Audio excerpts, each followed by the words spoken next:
Hello YouTube, my name is Zach, and today I'm going to be analyzing Casey Crescenzo of The Deer Hunter. But before I do that, first I want to just announce, in case you didn't already know, that I hit 1,000 subscribers. I did it!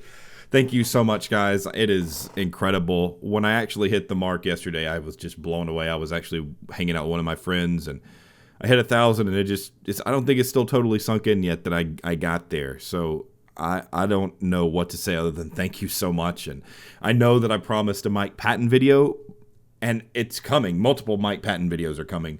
But I'd already planned to do this video because I didn't expect to have that huge surge in subscribers in the past couple of days. I mean, I went from like 935 to 1,000 in like a day and a half.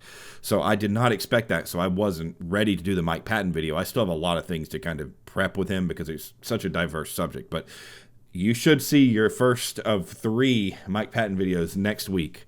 And so I'm just thrilled. I don't know how to thank all of you. I'm just blown away. And thank you so much.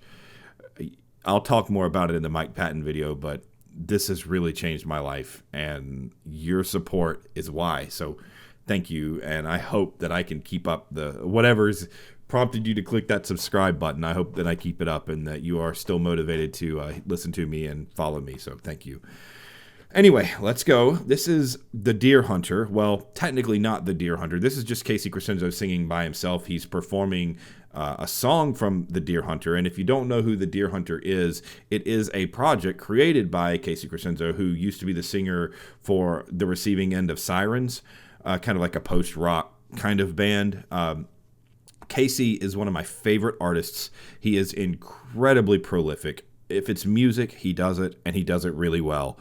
There is nothing that he can't do. I've listened to a ton of what he's done, and everything has just been spectacular and remarkable. The Deer Hunter is most known for their acts. So there's like Act 1 through Act 5 right now, and there's supposed to be 6 acts. And The Deer Hunter itself was originally designed to be a story that plays out over a long period of time. But what's happened is, I think Casey took like a break for a certain period of time, and in that like 3-year break, he did, I think it was, correct me if I'm wrong, but like a 13 EP like massive album thing that he called the Color Spectrum, and it was like 4 hours of music, 3 hours of music that he just came out of nowhere and did over the course of like a couple of years. I mean, the guy is just an insanely prolific musician, incredible songwriter, and he can write in any style, and he's just a really remarkable guy. So I'm going to do this analysis, and this analysis is going to be pretty harsh on him when it comes to his vocals after just a cursory glance at this video. But this is a perfect way for me to kind of demonstrate to all of you that I can like love the music and not necessarily follow the technique as much. So hopefully I can do a decent job of distinguishing between the two for you so that you can kind of see how I approach this stuff. So this is What It Means to Be Alone. He's actually playing this outdoors in a live setting with just him and an acoustic guitarist. This is a great video for me to kind of give you an overarching idea all the time, with all the focus being on him. And hopefully I'll be able to touch on some points I haven't really been able to up to this point. So if you've never seen my videos before, know that this is an objective vocal analysis. I love Casey. I love this music, but I treat all of these videos as if this singer came to my voice studio and took lessons from me. I'm able to separate my love for the music and the love for the singer from the technical side of things. And the technical elements that I analyze are mostly based upon health principles. So I don't think that there is a right or wrong way to sing, but I do think that there is a healthy and an unhealthy way to sing. And those healthy ways are kind of backed by the scientific community, the academic community. And so my goal is just to help people better understand the things that are and are not healthy with the voice. So that's where all this is coming from. So without further ado, here we go. This is The Deer Hunter, or specifically Casey Crescenzo, singing What It Means to Be Alone.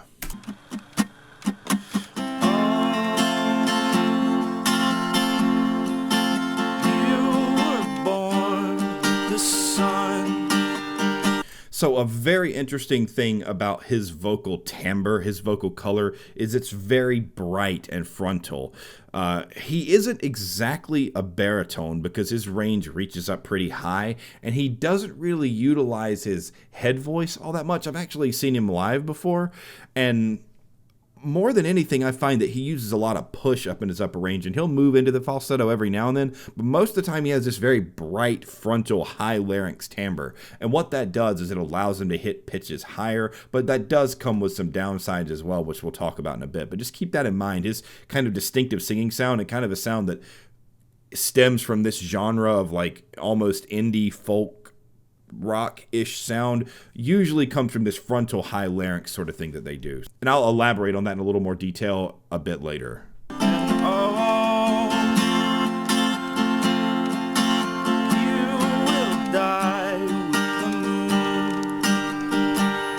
So you can tell that this whole phrase is very comfortable in his range because he's not really having to do anything out of the ordinary. His posture is relatively good.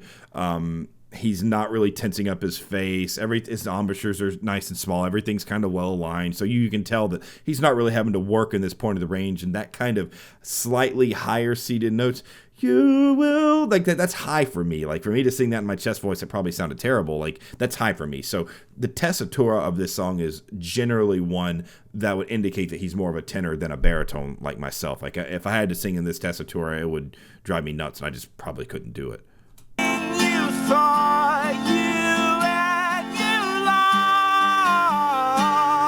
So on the word lost there, you can hear that the pitch was flat. Like it was actually below what the targeted pitch was supposed to be. And so there's a few reasons for that. And we can kind of see the way that he shaped his mouth and the position of his tongue as kind of clues as to what happened here. So let me go back and show you something and maybe you can get a better idea what I'm talking about. So you can see on the word had, he had his tongue like and then on the word you, he's putting his tongue way up, you, kind of like that. It's way too much tongue movement. And so if you say thought you had, you lost. If you say those words, your tongue thought you had.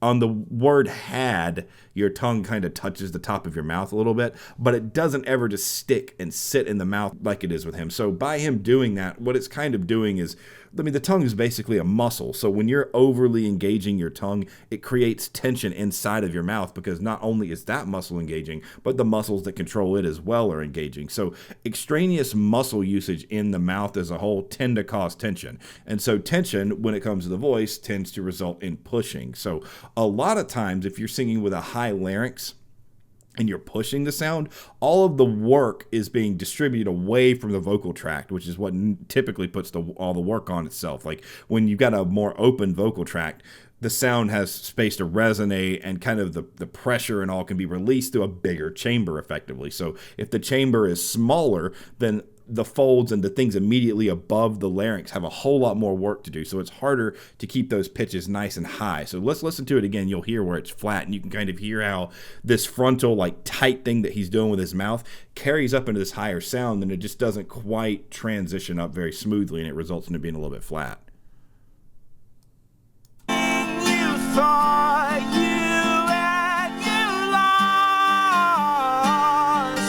So you can kind of hear, and it's not like it's disruptive to being able to enjoy the song or anything like that. And I mean, this is an amazing song. I love this song. If you actually listen to the studio version, I love it. So, and it's not terrible, but it's just an indicator of how that whole like super high larynx, really tight, like over engagement of the tongue approach can affect the overall affect and the actual intonation of the pitches in the song. This also brings up another really good point for me to make. One question I get a lot is, well, do you just listen to all music like this? Can't you turn this side of yourself off? And the answer is a resounding yes. I don't sit around listening to music going, oh, there's a glottal onset. Oh, he's slightly flat. Oh, he does that. Oh, he did that. I don't listen to music like that. For me, listening to music is probably just as engaging and as an emotional an experience as it is for any of you listening. I've just chosen to take an interest in the technical elements of what happens when someone sings. So if I'm in voice teacher mode, like I am when I'm at work or when I'm making these videos or when I'm giving voice lessons, anything like that, I take the emotional expressive element out of my mind temporarily so that I can just focus on what sounds are being made. And I don't listen so much for what the singer's trying to accomplish with their expressiveness or the artistry. I'm thinking about maybe the things that they aren't considering, or I'm trying to analyze I'm trying to analyze what they're physically doing to create the sounds that they create. So it's just like an on-off switch. Like I could just sit back and enjoy this and not think about it. Now, if it's someone super flat, like it might make me go, or if they're really, really buzzy nasal, like over the top, sticking in the nose, I might kind of like do that thing. But as long as it's just a general performance and I'm just trying to enjoy the music, I have no problem. Like I've seen Dream Theater live like 5 or 6 times now, and I mean, James live is spotty, you know, but that doesn't mean that I can't go up there and have a great time. I mean, when I go to a live show, I'm not sitting there critiquing the singer as they perform. It's not like that. So please keep that in mind when I talk about this stuff.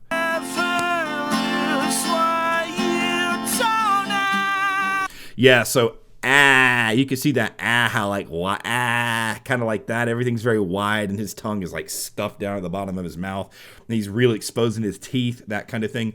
This is just way too much mouth engagement. And when I say too much mouth engagement, I don't mean that you shouldn't open your mouth when you sing. I mean, of course you should. But generally speaking, your voice is the most efficient when you engage as little muscle as possible. And that's going to be kind of a recurring theme in this video. You're going to find me going back to this whole like too much muscle engagement thing a lot. And the problem isn't that you can't do it without hurting yourself. Overusing your muscles every now and then isn't the end of the world, but what happens is, just like anything, using muscles in ways that your body doesn't intend, or more than your body intends for them to be using, or more than they can naturally handle, leads to breakdown more easily or more quickly. It's just like anything. You hear about bodybuilders lifting incredible amounts of weight, you know, weightlifters lifting incredible amounts of weight over, you know, short periods of time in their lives, and then they fall off a cliff and they lose a lot of their strength. It's because the muscles break down. Your body isn't designed to just go full blast all the time. And when you engage this much muscle, it's like you're sprinting with your voice. And so is opera. Like singing operatically is like sprinting with your voice. So you can kind of correlate the two in a way. They're different, but when you talk about being this engaged in your voice, creating this much volume, this much push, that's not something that you're supposed to do for extended periods of time. So this is kind of like him sprinting. And so anybody can sprint. Like, I believe it or not, I played football when I was in middle school and a little bit before that, and we ran sprints at the end of practice. And yeah, I could run sprints for a few minutes, but like after like the coach is making us run that, you know, 20th sprint or whatever, you start getting winded and you start getting tired and your body starts saying, all right, I got to stop. Now, the difference is that running, yeah, your body can give out, your legs can give out, and you'd fall over, but your body will heal itself pretty readily. With the voice, it doesn't quite prioritize itself quite that way. Healing vocal damage and vocal injury is much more difficult than like healing of a ligament or a muscle in another part of your body. It takes longer. Your body doesn't prioritize it as much. And the types of treatments and surgeries that can be done in other parts of the body are virtually impossible to consistently do with the voice. So as a result, it's kind of prudent to make sure those types of injuries don't happen. And I'm not saying that Casey's going to have a vocal injury by singing this like this right now, but this is the kind of thing that's sustained over a long period of time, like 20 years of doing this, will inevitably cause his voice to break down just because of the overuse.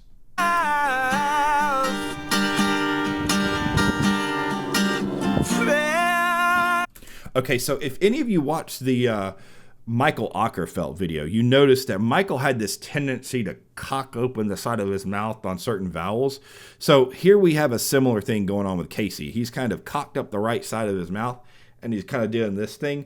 I think the word is prayers from above. And so he's cocking up the side of his mouth because he's trying to create space for the sound to come out of. And rather than going prayers and just having a neutral embouchure, for some reason, now you'd have to ask him why, he doesn't like the a vowel coming out of a natural embouchure. So he's trying to like push it out the side of his mouth.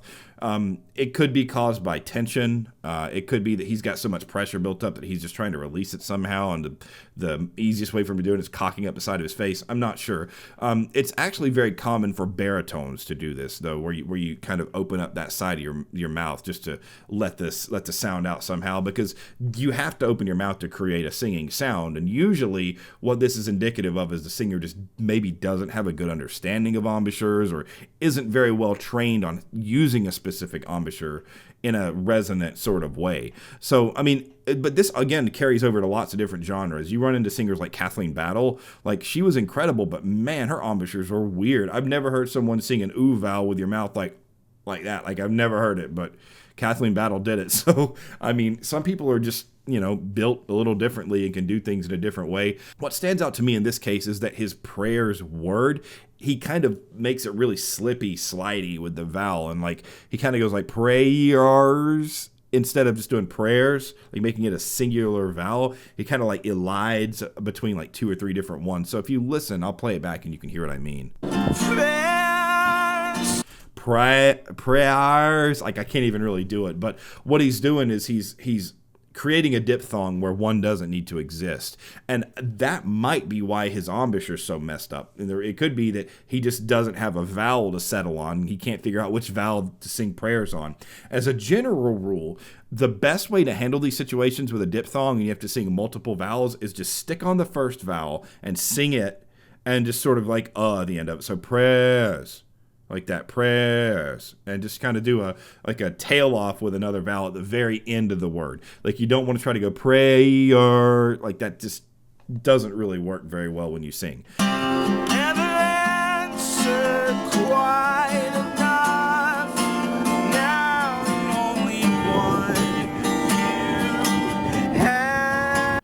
Okay, so you can hear that nasal thing. So in this case, he's really stuffing the sound into his nose, because if you say the word had, it has like an kind of an ass sound, but his is going had.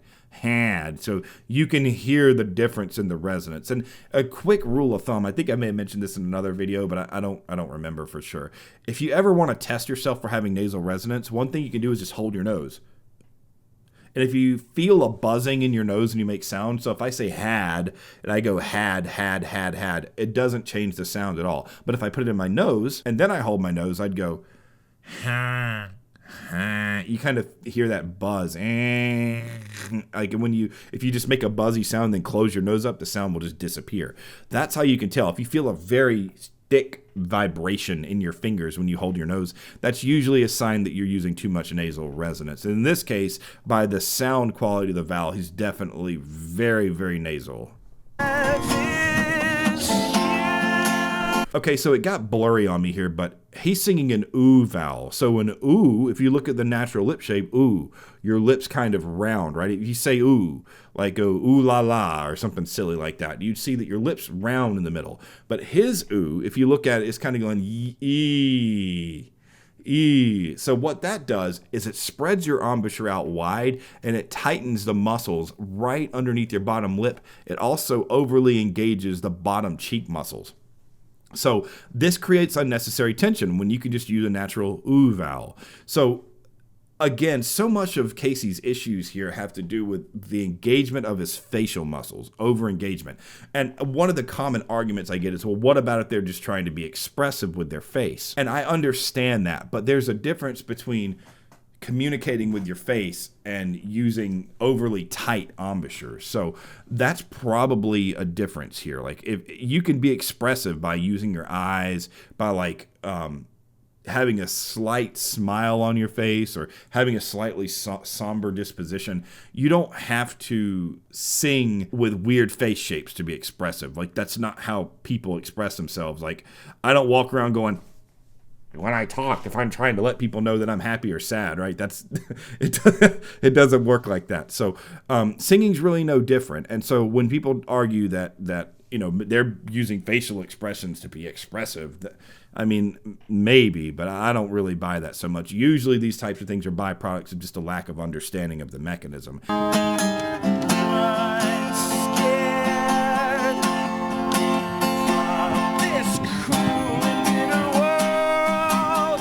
So you couldn't really see him there, but on the word world, he went world. It was kind of like a hybrid diphthong with a voiced consonant. On words like world, where you have like an and an and an o and all these things, typically it's best to take the British approach. World. Treat it like you're British and just use one vowel because it keeps your muscles from getting confused. It keeps things like that from happening. It keeps you from having to manipulate your embouchures to make sure every sound comes out. You can just go world. And people aren't really going to be able to tell the difference. And if anything, they might notice whether they intentionally do or not, that it's actually cleaner that way. As a general rule, use less vowels. Like there are several examples of when I've learned Italian arias where some of these Italian words are very difficult. For example, there's a very common Italian aria that people sing, Per la gloria da adorarvi, and I apologize if that's not perfect Italian, I do my best. But there's a particular vowel where it goes, voglio amarvio. The voglio a is kind of put in this really weird way where voglio is eighth notes, but the o-a is on 1/8 note. So how do you go o-a on an eighth note? Like, it's very difficult. So what we end up doing is we go voglio ama, like that. So we kind of just make that ah at the very tail end of the note or the beat. So in this case, it's probably good in here to do that same kind of thing as well. So if you go world, and put all the other stuff at the end of it, just makes it more efficient.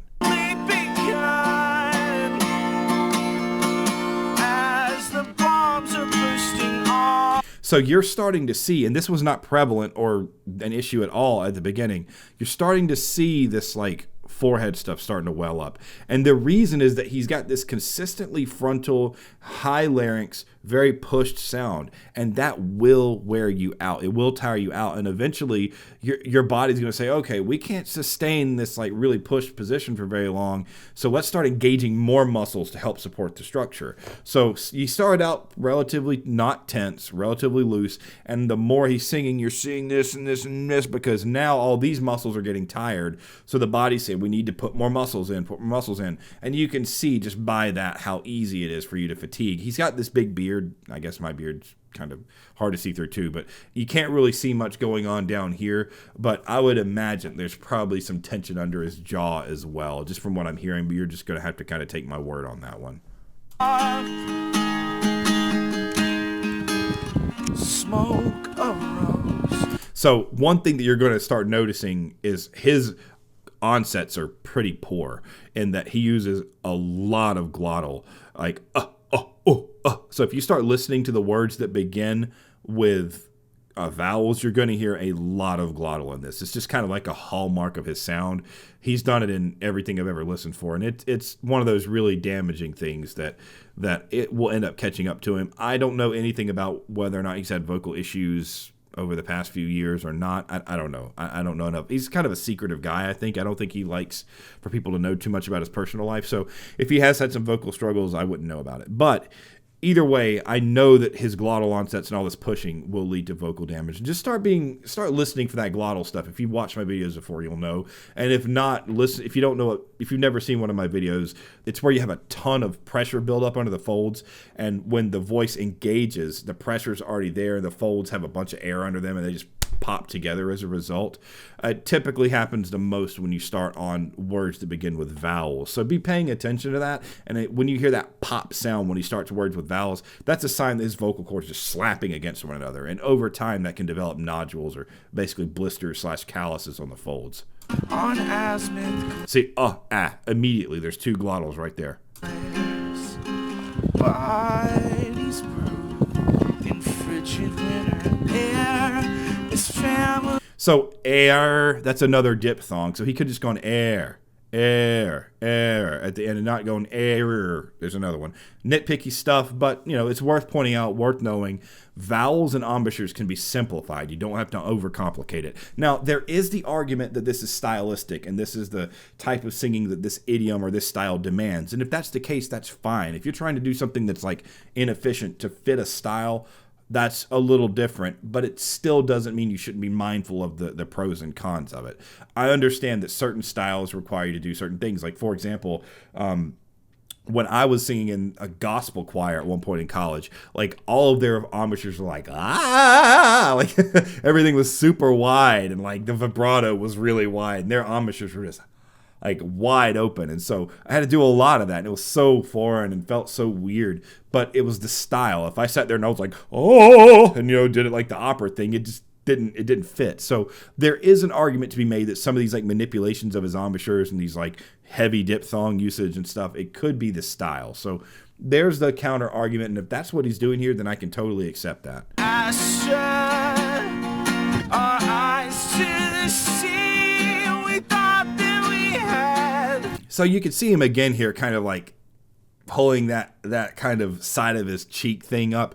And I think that it's just a habitual thing that he does when he feels tension and he doesn't have a clear embouchure to use, because sometimes when he's up, even in the high points of his voice, his embouchure stays pretty neutral. But then as it gets higher and you can kind of get the sense that he's starting to push more, he kind of pushes up the side of his cheek. So I think that it's just a habit that he's developed. And what I would do if I were like coaching him in this case is I would just have him do glissandos, like slide up and down on those vowels from a low point where it's comfortable, and point out like, hey, you're moving your cheek, and see if it's something that he's even consciously doing. And if it's an unconscious thing, then usually just being aware of it and knowing that it's happening will help straighten it out on its own. A cause for suffering. Okay, so here's something that I've been asked about a couple of times. So when he sung the word suffering, you heard the suffering, it kind of just like closed off, right? And I think that what's happening is him holding his guitar is kind of pulling him down a little bit, and he pulled his head down to kind of like lean into the guitar to look at the guitar, and what it did is it closed his mechanism off. Because if you put your head down like this, like all of a sudden your voice sounds really weird when you put your head down. So one of the questions I've been asked multiple times throughout this channel is, how do you play a guitar and sing? And I am a guitarist. I'm not John Petrucci, but I do teach guitar to like beginning to intermediate players. So I'm okay enough to be able to have experienced this. I've sung and played guitar in front of audiences and things, so I've performed while playing. For me, I might look like a total dweeb in doing it, but I've always found that the best way to keep everything aligned and vertical, hold your guitar further up. If you have an instrument that can be held up further, do that if you're going to be singing, because you don't want your body's posture and alignment to suffer just because you're holding an instrument, especially not when you're singing, because posture and alignment and being able to have a clear connection from here to here is so ultimately vitally important when you sing that you definitely don't want an instrument to inhibit that. So if you're playing a guitar, you're playing an instrument, take that strap, just jack it on up. And I know it's going to feel weird. You might feel like a nerd or whatever, but think of it as a small sacrifice for your vocal health. And I think you'll find that singing is a lot easier too. Also, if you're singing into a microphone, have the microphone to where you don't have to move to it. You want it to be positioned in a way to where you can just look at it and sing, and you don't have to do this like leaning thing, because that creates tension and it messes up your alignment as well. If you are in a choir or if you're in any kind of like formal singing setting, if you're using music stands, make sure that your music stand is high enough to where you can see over it, but you don't have to lean forward. Same concept. Generally speaking, do not let your instrument or your tools for singing or whatever you're doing inhibit your posture and your alignment. With our feet beneath us. So on that whole phrase, with our feet beneath us, his breath support was pretty poor, because if you listen to that, with our feet beneath us, that's like one phrase, with our feet beneath us. If I'm just singing it like halfway, I'm not really trying to overdo it. And again, this is a kind of high tessitura for me. If you sing it straight through, that's one line, but he went, with our feet beneath us. So that phrase was very much hampered by a lack of breath support throughout, and he breathed in between every two words, and that's not how you speak. So when your singing does not reflect your speaking, usually that's some sign of coordination not lining up the right way, or everything kind of being misaligned, or something not functioning. And so in this case, it's either fatigue or it's poor breath support. If you listen to the word us there, he went us, like his glottal was super hard. Let me pull back and let you hear it again so you can understand just how that was a gratuitously aggressive glottal onset. So let's listen to it again. With our feet beneath us. You could even see his face kind of turn a little bit. So that tells me that things just weren't set up very well. Like in terms of I mean like his breath support was not engaged. He had a lot of subglottal pressure. He probably was pushing from the glottis because he didn't have good breath. So as a result, all that together just tells me that this entire phrase is lacking in some technical elements for sure. And when we talk about the reasoning behind this stuff, it's all for efficiency and health, like I mentioned earlier. It's not because you have some ideal sound he wants to create. He could sound exactly the way he does as a singer and just support himself better with his breathing and clean up the onsets, and nobody on the outside is going to know any difference whatsoever. Also, if you can't sing through a relatively short phrase like this on one breath, you need to be thinking about your breath support and do something about it, because there's probably an issue there. There's no reason that you should have to breathe after you sing one word. That means that there's just something being mismanaged, and it's different on a case-to-case basis. That's the kind of thing that lessons are for. Generally speaking, you shouldn't have to breathe after one word unless you're singing like, oh man, at the end of a song or something like that, and it's being held out a long time. In something like this, you should be able to do more than one word on one breath. With our hands. R, like there's a glottal there too. There's just so many of them. Why, oh, why, don't turn away. Okay, so yeah, that's flat, and you can see that embouchure is just like, he might as well have like a clown face. Like it's like way up there, right? Super tight. You can see the forehead coming in, the eyebrows coming in. His embouchure is wide open. His tongue is right here. Like when you say way.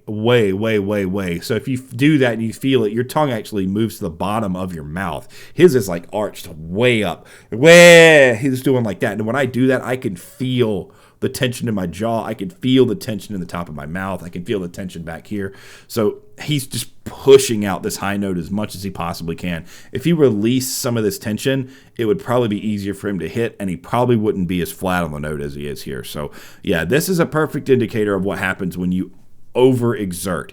And trying really hard is a good thing. Like putting effort into something is a good thing. It means that you're engaged in what you're doing, and it means that you're connected to what you're doing. So that's all very good. But when it comes to something that causes this much disruption in the mechanism, you have to dial it back, because this isn't sustainable. I mean, honestly, ask yourself, if you listen to him sing and he were making this sound that he's making right now where I pause it, do you think he could do that for 5 minutes straight?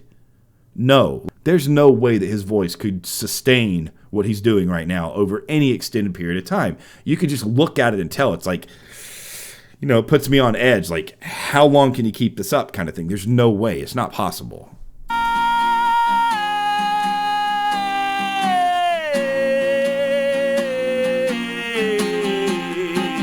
Now, he did do a good job of sustaining the note over that long period. I mean, that was excellent. So that was a well-supported note. So the fact the note was well supported allowed him to hold it for longer, but the way that he created the note from the folds and then the tract and out the mouth, that was too far. That was pushed too hard. But up to that point, as far as like the breathing and the engagement of the mechanism below, that was fine. So, it's a fine balance. You can have good support and you can push too much. You can not push enough or not have enough support. I mean, there's just so many different things that can happen at once. And so what I see ultimately in all of this through Casey is that he's just an untrained singer. Any vocal training he's had has been specifically on his own, or it's been designed to help him create a specific sound. I don't think he's had any training with regards to what is healthy and unhealthy for his voice. And some people don't want to do that. And if you don't want to do that, that's on you. But, I do feel like every singer that plans to sing professionally should at least be able to know the implications and the ramifications in the long term behind the way that they sing.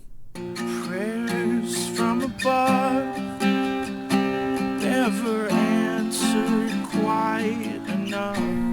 Yeah, when he's back to singing this like mid-voice type stuff, there's no tension or nothing. Everything's like totally relaxed. I mean, he's still kind of covered a little bit, which I haven't gotten into much, but he kind of sings a little bit of a covered sound, and he's got like the really frontal, almost nasal sound, but it's relaxed. And I would rather hear someone singing with a little bit of nasal resonance in a relaxed fashion than pushing with all their might in any fashion whatsoever. So this isn't the end of the world.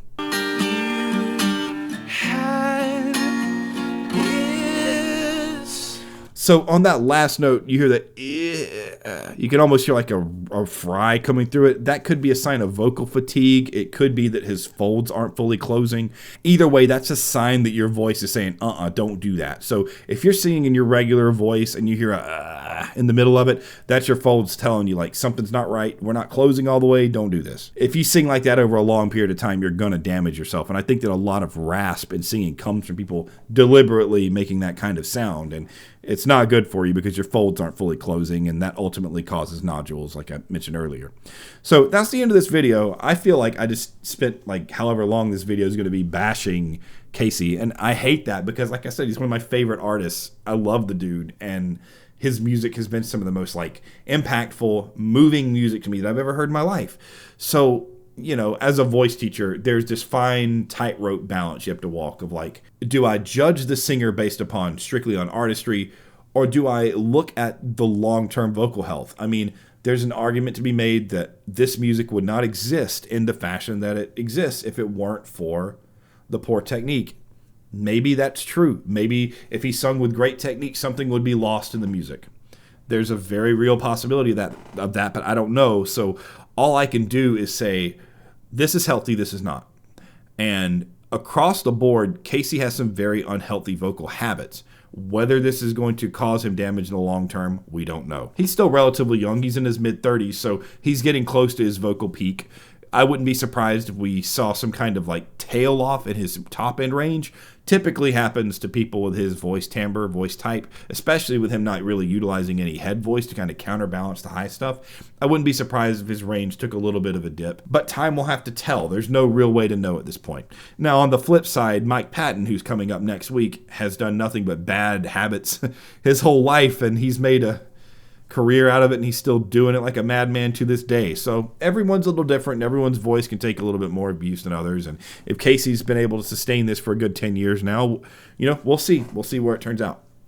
Anyway, that's it. I hope you guys enjoyed this analysis. I hope that you learned something, and I hope that maybe this cleared up some of the confusion that people have shown about the way that I approach things and how to hold your instruments and stuff like that, because those are some pretty common comments and questions that I get. Shout out to 58forums.com.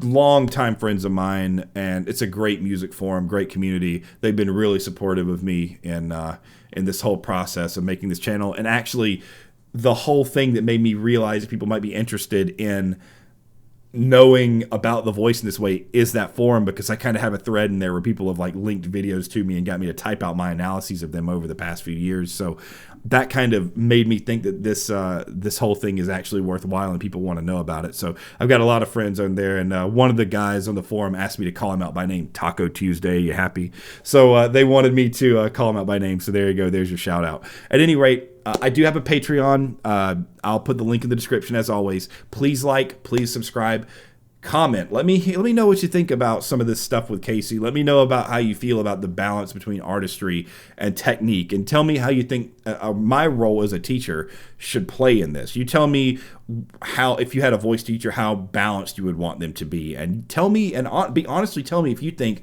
I go too far in ignoring the artistry when I do these analyses, because I would like to be able to be balanced. And I don't want to sway one direction too far or the other. I want to be respectful of the artist, but I also want to be cognizant of the technique as well.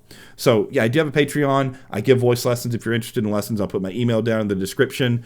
What else did I forget? Oh, yeah, I'm at 1,000 subscribers. Oh, my God. Thank you guys so much. Like, it still hasn't fully hit me yet. So, if you want to follow me on Instagram, I'll put my Instagram link on here as well. And I hope you guys enjoyed this analysis, and I will see you all next week with my 1K subscriber Mike Patton marathon. Brace yourselves, because that dude's a lunatic, and it's going to be fun to analyze him.